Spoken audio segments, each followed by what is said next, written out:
রাধে রাধে বন্ধুরা, আবারও একটা নতুন ভিডিওতে তোমাদেরকে স্বাগত। অনেক দিনের স্বপ্ন পূরণের পার্ট 2 ভিডিও, যেটা দেখতে গেলে কিন্তু তোমাদের অবশ্যই চোখ রাখতে হবে ভিডিওতে।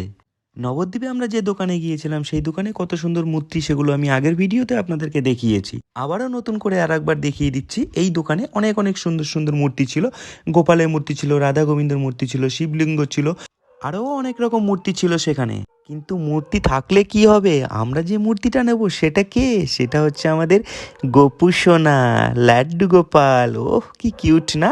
গোপুসোনাকে আমাদের এই দোকানদার দাদাভাই যখন তোমাদের দিদিভাইয়ের কোলে তুলে দিল, তখন কিন্তু আমার মনের ভিতরে সত্যি সত্যি লাড্ডু ফুটছিল। ওফ, কি সত্যি অসাধারণ একটা মুহূর্ত, কি সুন্দর একটা মুহূর্ত, কি সুন্দর দৃশ্য, অপরূপ দৃশ্য। যে দৃশ্যর বলেও আমি তোমাদেরকে ভাষায় শেষ করতে পারবো না যে কি সুন্দর লাগছিল।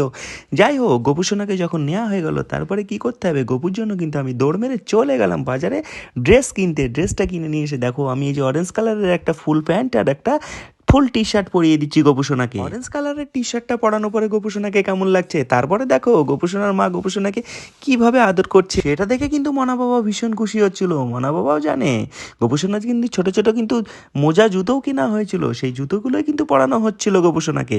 সেগুলো দেখছিল আর মনা বাবা কিন্তু প্রচুর পরিমাণে হাসছিল।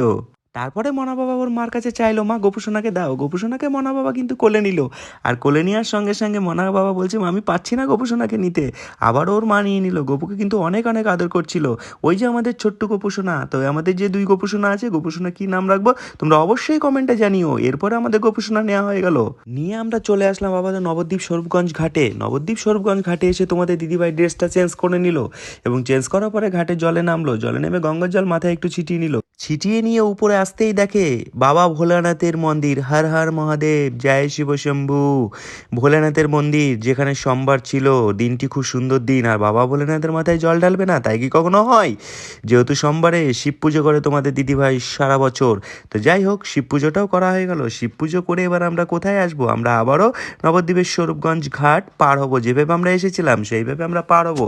পার হওয়ার জন্য আমরা টিকিট কেটে আবারও সামনে এখানে দাঁড়িয়ে গেলাম। এদিকে তোমাদের দিদিভাই কিন্তু গোপুসোনাকে নিয়ে কোলে নিয়ে অনেকক্ষণ থেকে দাঁড়িয়ে আছে, যে গোপুসোনাকে নিয়ে এখন আমরা গঙ্গা পার হব।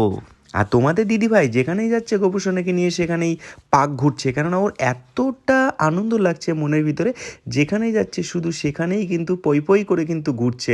আর সেই দৃশ্যগুলো আমি কিন্তু বারবার কিন্তু ক্যামেরাবন্দি করেছিলাম, কেননা জানি এই দৃশ্যগুলো ওকে আমি দেখাবো পরবর্তীতে। তারপরে আবার চলে আসলাম আমরা শ্রীধাম মায়াপুর। ওই যে তোমাদের দিদিভাই এভাবে হাত দিয়ে দেখাচ্ছে শ্রীধাম মায়াপুরের মেন মন্দির। আবারও গেটের কাছে কিন্তু দিদিভাই কিন্তু খুব সুন্দরভাবে ঘুরছিল এবং খুব আনন্দ উপভোগ করছিল। এবার যেখানে সব থেকে না দেখলেই না, খুব সুন্দর একটা দৃশ্য মায়াপুরের আর পাঁচটা দৃশ্যের ভিতরে এটা কিন্তু খুব আলাদা একটা সৌন্দর্য। তাই বারবার কিন্তু বলছি যে মায়াপুরে যারা আসোনি অবশ্যই তোমরা চলে আসবে। আর মায়াপুরে যারা এসছো, যারা দেখেছো এই দৃশ্যগুলো, তারা তো তোমরা অবশ্যই জানো যে কতটা সুন্দর, কতটা প্রাকৃতিক দৃশ্য। আর মায়াপুর যে একবার আসবে সত্যি, তাকে তো বারবার আসতেই হবে। মায়াপুর বলে কথা, মায়াপুর যেখানে মায়ার জন্ম, সবসময় মায়া ভর্তি, গোবিন্দর মায়া, প্রেম ভালোবাসায় ভর্তি, এমনই একটা জায়গা যার নাম মায়াপুর, শ্রীধাম মায়াপুর। তাই বলে এখানেই কিন্তু আমাদের ভিডিওটা শেষ না। আমাদের ভিডিওর পার্ট দেখতে গেলে কিন্তু আর একটা পার্ট হয়ে যাবে, অবশ্যই তোমরা সেই ভিডিওগুলোতে দেখতে চোখ রেখো। যাই হোক, তারপরে আমরা কিন্তু গেট থেকে ঢুকেই যে মায়াপুরের আর একটা মন্দির, প্রথম মন্দিরটা, সেই প্রথম মন্দিরটা তোমরা দর্শন করো। তারপরে আরও কিন্তু মন্দির আছে, সেই মন্দিরগুলো তোমাদেরকে অবশ্যই দেখাবো। এবং মন্দিরের ভিতরে ঢুকে কি কি হয়েছে, কি কি করেছি, এবং আমাদের গোপুসোনাকে নিয়ে কি কি হয়েছে, অনেক কিছু অনেক কিছু হয়ে গেছে, সেগুলো দেখবার জন্য কিন্তু অবশ্যই চোখ রেখো। যাই হোক, গোপুসোনাকে কিন্তু দেখাচ্ছে, গোপুসোনা তোমাকে এই দেখো মায়াপুরের মন্দির। কিন্তু গোপুসোনাকে মায়াপুরের মন্দির দেখালে কি হবে, গোপুসোনা তো